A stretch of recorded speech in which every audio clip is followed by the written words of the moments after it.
What's up, everybody? Brady Figuel here, coming at you with a video about another one of my favorite albums. We're talking Dying Wishes, Symptoms of Survival.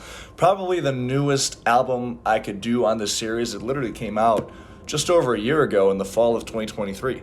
Anybody who watched my top 10 albums of 2023 video that I uploaded last month will remember that this was my album of the year that year. And in comparison with the other albums that I've done and will do for this series, it may seem a little, I don't know if I want to say unfair for me to include this album in with those albums which have been released for 20 plus years now in some cases, albums that I grew up on, but I love this album so much and I've been listening to it so much since it came out. And I'm going to run through all my praises for it just overall and as far as individual tracks, but in the main one and the main, I guess, pathos of this entire video and why I love this album is just in a world full of overproduced metalcore that is all over the fucking radio, it was so and is so refreshing to hear this album. I'm going to spend the rest of the video talking about style, but as far as the production goes, this album is so wonderfully produced. I can't even put into words, honestly.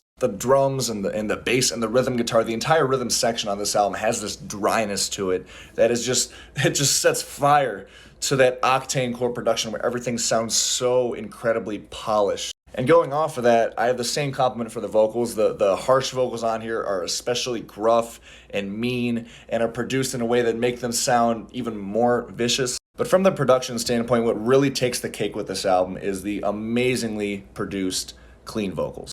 I will get into specific examples, so when I do talk about these clean vocal sections, know that the way they are produced has a lot to do with why I love them so much. They sound cold and almost a bit distant rather than front and center, and again, super polished and oftentimes overproduced like so much modern metalcore is. This album and the vocals, the clean vocals on this album, again, just absolutely set fire to that in the best way possible. Now, in terms of style, Dying Wish are very, very encompassing as far as the different types and different extensions of metalcore. Like, I'm not exaggerating at all when I say that if you were a fan of any type of core scene, whether it's original metalcore, when talking about bands like Hatebreed and Earth Crisis, whether it's the more modern type metalcore, or even deathcore at some points, and most notably, the original melodic metalcore bands, to me, are the biggest influence on this album. Killswitch Engage, Shadows Fall, All That Remains, As I Lay Dying, August Burns Red, bands like that are written all over this album. And it only makes sense just because of how old the guys and girl in this band are. I'm sure all those bands and their early mid-2000s albums and output are huge influences on them. And this album is really an impeccable balance between heavy, melodic, accessible, and a bit more extreme. Very much in the same vein as a Alive or Just Breathing or a Frail Words Collapse. And again, even the production kind of reminds me of those records. Alive or Just Breathing especially, which honestly I probably will do a favorite albums video on. Dying Wish with their second album and really first full-length album, as in more than 9 tracks. With this album, they really have brought that sound back in the best way possible, made it sound fresh. And most of all, and another key point of why I love this album so much, they brought in so much nostalgia by doing that. That especially rings true in the songs that do use more of that melodic metalcore or melodic death metal style of riffing. Probably the biggest example of this would be the track Torn From Your Silhouette, which is, I believe, the first single from the record. Just right off the bat, it kicks off with, again, those harmonized pivot riffs, which is just vintage melodic death metal, melodic metalcore. You got that down-picked pre-chorus with vocalist Emma Boster, really giving us some emotive, clean vocal sections that also still manage to build a good amount of anticipation. And even just that break with that 3-chord progression before that kind of pre-chorus breakdown hits, just that is so early 2000s, and again, the best way possible. There's also that insane breakdown at the end of the song that ends on that real dissonant note, and it's in that odd time signature.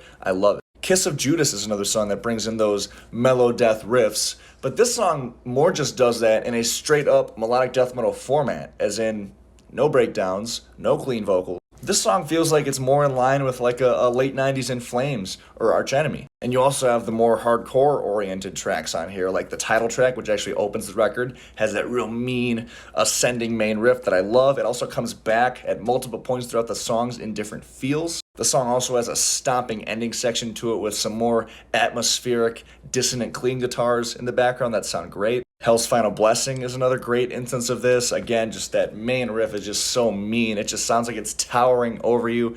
And when the vocals first kick in, that is one of the best collisions on the entire record. And you have tracks that flawlessly merge these two ideas. Like, right off the top of my head, Starved just opens up with instantly a breakdown after that quirky little drum fill.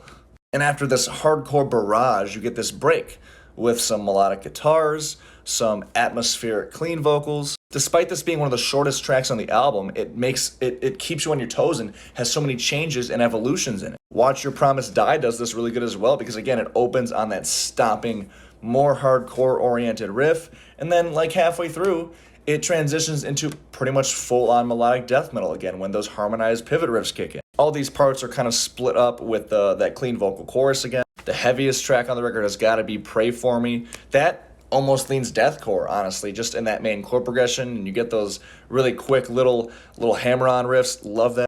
That track is just pure brutality the entire time, and I especially love when the tempo slows down and that main riff actually comes back, makes it hit so much harder, and that is just a classic hardcore staple right there, hardcore trope, bringing in the main riff just in a slower tempo. As much as I love the heavy tracks on here, some of the best moments this album has are its more melodic part. And these, for me, are the most nostalgic experiences on this album for me, which is saying something considering that I didn't really grow up on like melodic metalcore. I discovered it more in like high school. So like, but this album takes me back to like the early 2000s when I was like a little kid. Literally just in the melodies that these songs spin. Like Lost in the Fall, the closing track, perfect example of that. You get that just absolutely tormented clean chorus. And even that main chord progression, like I feel like that would not have been out of place on like a 2007 like video game montage back in like the early days of YouTube. My two favorite tracks on this record is one,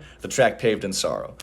When that clean guitar line hits, that is just pure, unfiltered, raw nostalgia at its finest. If I close my eyes and I listen to the intro of this song, it literally takes me back to when I was probably 5 or 6 years old. I don't know what it is. It just does. And it being the ballad as well, this song is just absolutely gorgeous. Like, I know that's a really weird term to use for a metal song, but it just is. Emma Boster's vocals in those verses, again, just sounds so soulful, and she sounds even more full in that chorus. I especially love how she kind of goes up an octave in that final chorus.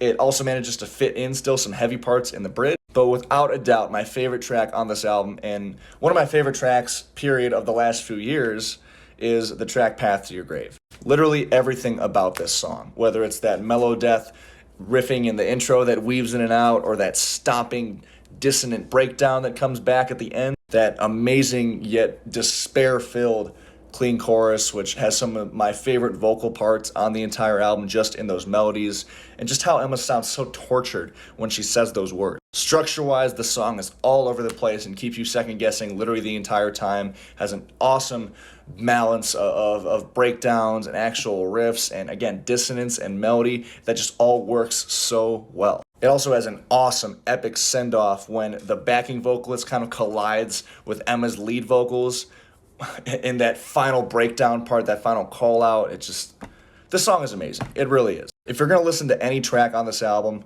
listen to Path to Your Grave. And finally, it has to be said, the lyrics on this album are all so meaningful. They all have clear, emotive ideas, whether it's angrier tracks like the title track or Tongues of Lead. Torn From Your Silhouette and Path to Your Grave both talk about like getting out of like a toxic or an abusive relationship. And Paved in Sorrow almost sees Emma, to my ears, reaching out to what sounds like maybe like a younger sibling that she had like a falling out with, mainly in like when she says, if you've grown to resent me, I understand. And she kind of takes blame for whatever happened. So these lyrics are really worth reading along to as well, and the music just fits together with them so well. But yeah, just one of the most refreshing metalcore albums, at least probably of the last 10 years. If you're a fan of any type of metalcore, deathcore, hardcore, you will love this album. And even if you're more of a traditional metal fan, like I know a guy from my job who hates all of these core genres and always talks shit about them, but I showed him this album and he loved it. So if that doesn't say something, I don't know what does. So if you haven't listened to Symptoms of Survival, definitely check it out. If you have, let me know what you think about it in the comments. Thank you as always for watching, and until next time, I'll see you guys later. Peace.